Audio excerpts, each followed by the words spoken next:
Hi, I'm Benj. Welcome back to Doing Outdoors. Well, it's the 10th of January 2025 already. So I thought I'd better get back in front of the camera and do a bit of an update.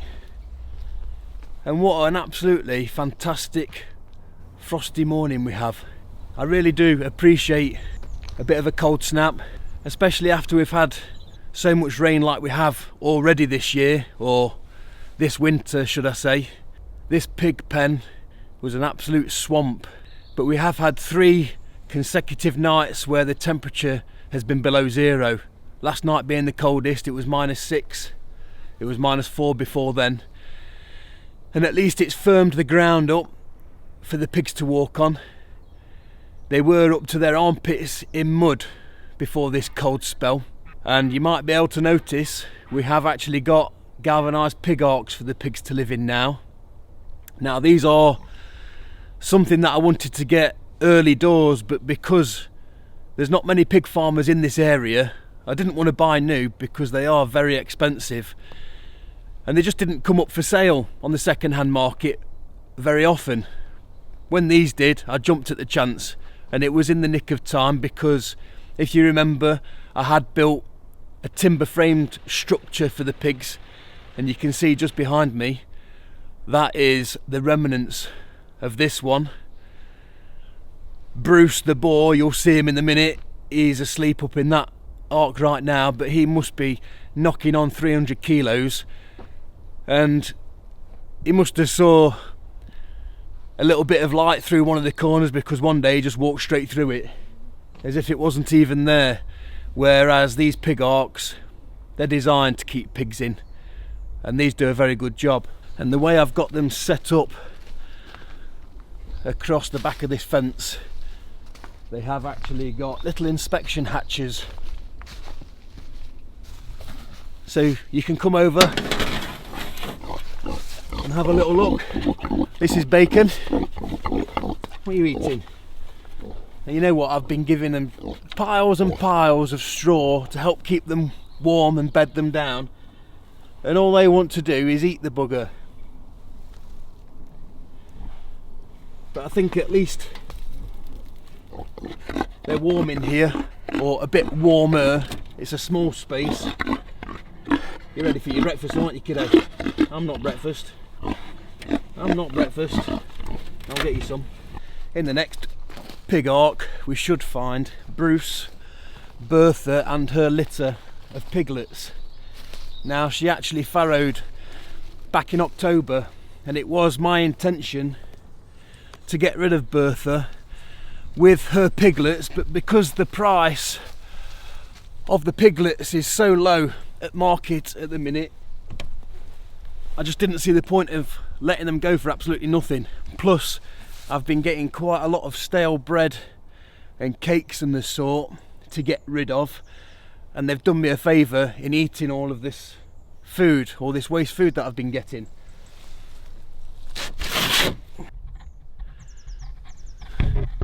But these are all packed in tight, and you know what, with all that body heat, they're not going to be doing too bad in there. That's Bruce. He'll come out in a minute when I put some food down. That's big Bruce, Bertha, and a pile of piglets. They're quite big now though. Right, we'll shut them up. We'll go and get them a bit of snap. I've still been feeding them a lot of pig pellets, a normal feed ration, but I've managed to get in touch with a firm that deals with waste food products, and I've been getting quite a lot of bread, cakes, vegetables, all stuff that comes out of the supermarkets that's gone past its expiration date, or they just don't want it for whatever reason. And this is just a fraction of what I've been picking up. I fetched this last night. You can ignore quite a lot of the junk that's in here, although there is a nice cake, but just look at this bread. freshly baked yesterday, but if they don't sell it on the day that they bake it, they don't see that it's fit for sale the next day. So we get tons and tons of bread. And this is the kind of volume that I'm getting. In fact, to be honest, this was a small collection. Over Christmas especially, the back of this van, even the back seats, have been absolutely chocker with bread. This is from a artisan bakery in a village not too far away from here. And you know what? The bread is actually very good. We take a lot home and eat it, give it to friends and family, whoever want a decent bit of bread. There's absolutely nothing wrong with it, but because this particular bakery, I think like most bakeries, they want to sell only the freshest bread. But I suppose if you're buying bread, you only want to buy fresh bread. They make far too much, but it is good news for me really, because I've managed to cut the feed bill down for the pigs by 50% from this. And as well as the bread, we do get a lot of fruit. The pigs like a banana, even with the skins on. And it's not just the pigs that benefit from this. We do give the cows quite a bit of this stuff as well. They'll eat the bread, they'll eat the bananas.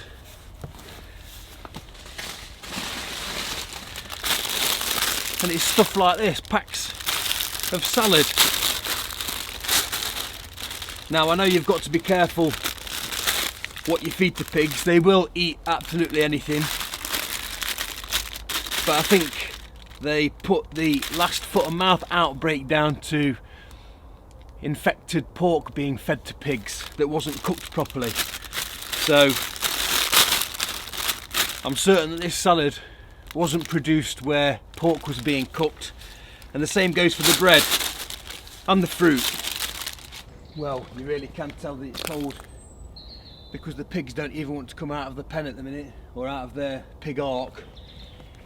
Usually when they hear me turn up, they're all stood round here waiting for the food.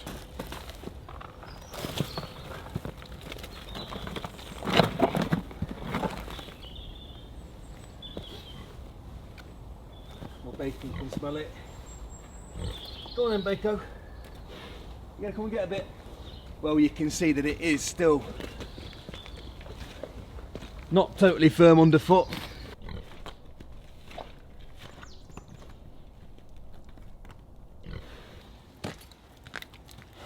But you can see just how broad Bacon is at the minute. She's an absolute fatty, which ain't too bad, especially in these cold winter days. That fat's going to help insulate her, keep her warm. But Bertha's the same, and her piglets, they're like little rugby balls. Well, I thought they were on their way, but it seems that they feel it's too cold to even come down this way. Old Bruce is sticking his head out. I suppose it's just like you or I. When it's nice and cosy in your bed, you don't really want to step out, do you? Well, I'll not be bringing another bucket of food down until they decide they want to come out of their hut. Otherwise, Bacon, the fat pig, she'll end up eating the lot. And she will. But I'll sort them another bucket out in a short while. And I keep doing each year what I say I don't want to be doing, and that's keeping pigs out on the mud during the winter. This ground is really heavy, and the amount of rain we get, it inevitably turns into a swamp wherever the pigs are. But I've just not been able to put as much time into building the barn, which is taking shape. It's nowhere near where I'd like it to be, but towards the back of the barn I want to put some permanent pigsties in with a concrete base, so from September or October we can get them off the mud and they can have an easier time of it. In fact, it will give us all an easier time. Me getting feed and water to them, keeping them clean, and for them they'll be cleaner and warmer. But at least we have got part of a structure here now where I'm stood. I'm actually underneath what I call the hay deck, which is a floor that I've put in. It's 3 meters off the ground, and it was my intention to have this hay deck so we could store our winter supply of hay. But this was when I was getting hay in the small conventional bales. Well, I've since found another supplier only 2 miles down the road, and they are selling me these large round bales. I get them at a good price. It's much better value for money. And we are in a dry spot. Where I'm stood now, we have got a roof on front to back, so where I'm storing these round bales at least, and where I'm feeding the cattle, it's a upgrade from where we were last year. I don't know if you remember, but I was just feeding the cows through the fence under no cover. I did want to get the cows in this barn this winter. It's looking increasingly likely that that's not going to happen. Like I say, with the 10th of January now, there's not many months left of winter and they're not fully in the barn, but they have got somewhere under cover that they can come and eat, and I can keep their hay dry. And you can just see in the distance part of the herd of cattle starting to make their way over. They're going to want some hay in a minute. And we've already got this ginger plonker. This is Brutus, and we actually lost him off the farm for quite a few weeks, even a couple of months. He pushed his way out of the fence. You can't see, the sun's shining the wrong direction, but he pushed his way out, and he was doing this on a regular occasion. He'd get out, he'd eat the grass on the other side of the fence, but he'd always come back round and I'd let him back in. I would mend the fence, but inevitably he'd get out again. But then one day back in late September, he wasn't in the field and he wasn't out here. He'd actually made his way about a quarter of a mile down the hill towards the village, and there's another field of cows there. He was hanging about the gate and someone thought he belonged to that herd, so they let him in. But I just couldn't get him out for quite a while. But on Boxing Day, I had some family around me for Christmas, so we teamed up, we got him out the field and walked him back up the road and got him back in. I have since put electric along the fence where he would push his way out, and so far so good. But he is an intact bull. He's nearly 2 years old, he'll be 2 in March, so he is prime candidate for culling next. So in the next 6 or 8 weeks I'm going to try and get a bit more fat on him, and he'll be heading for freezer. And they do like their hay fluffed up. If it gets wet, they get a little bit fussy and don't want to eat it. So that is one benefit of having this bit covered over at least. We're not wasting so much hay. Last year quite a lot went into the ground. So it's costing just a little bit less to feed them this year. Now, we have actually got 13 head of cattle on the field right now. We've got 2 young calves. They are only just over 2 months old. And one of those calves was born to the cow that I thought was barren. You may remember from a previous video that one of the original cows that I bought in didn't calve when I expected her to. I believed her to have miscarried, but then I never saw her get covered again by the bull. So I thought she was going to have to be culled. But around the time that I thought I was going to book her into the abattoir, I noticed that her bag, her udder, had started to swell, which was a clear indication that she was going to calve soon. And she did successfully give birth to a healthy bull calf. He is red in colour, or ginger, however you want to call it. So we've named him Red Baron, and I'm actually going to go up into the field and see where he is, because none of the cows have come down apart from Brutus. The rest are just stood out there hanging about, which is quite unusual, so we'll go up and see what's happening. Well, I've got to where some of them are. There's April. What's up, Miss Moon? What is it, Miss Moon? Hey? Where's everyone else? I can see the bull. Well, I can see them all now. Well, the rest of them. And because this part of the field stays the driest, I know there are some frozen pools, but this is the best part of the field this time of year. So on the night time they will come out here to rest up, and you can see just at the back we've got a couple of calves. So here's Hebe. That's the first red calf born here, and this little guy, this is Cass. He's the first calf that was born here, and for some reason he's just never grown up. I'm actually hopeful that he doesn't grow anymore and he'll be classed as a micro cow. As long as he's less than 36 inches at the hip, he'll be classed as a micro cow, and he's got a really good temperament.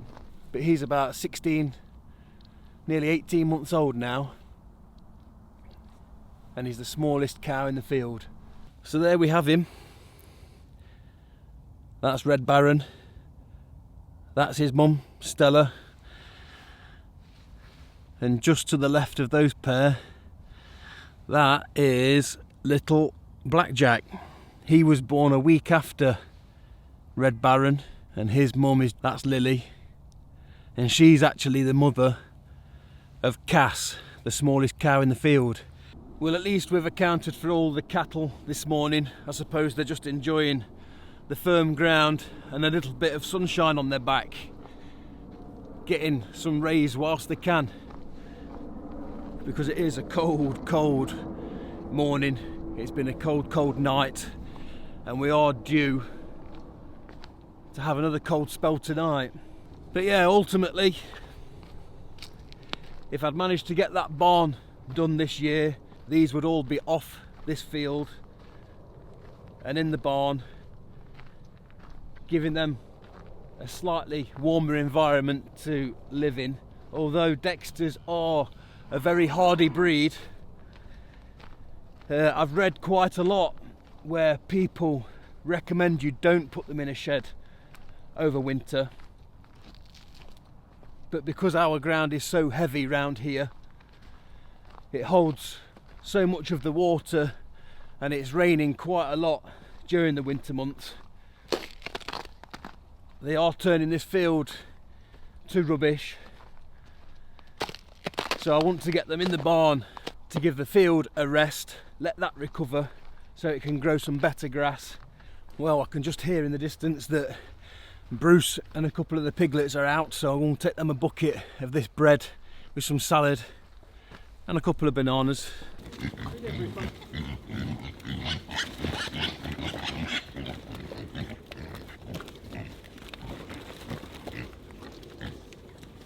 Go on, Brucey.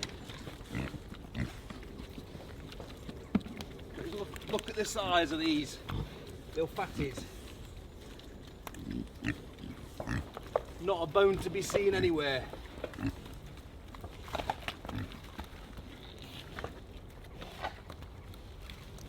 But you can just see how awful the conditions in here are. Poor old Bruce is up to his armpits. In fact, the frozen top there is making it a little bit more difficult for him. It's not so bad for these that are light on the foot. But he's an absolute monster. Like I say, I bet he's 300 kilos.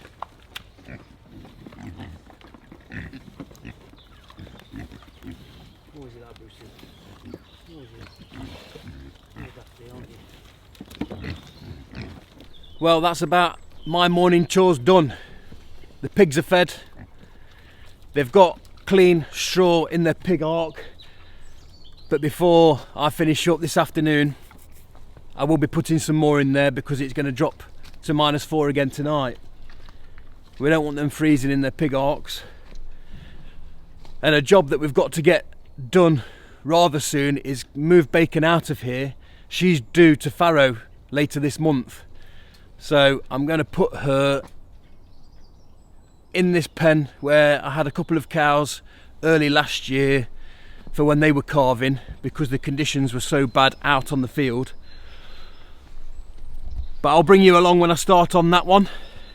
I'm going to leave this video here. But as always, thanks for watching, and I'll see you next time.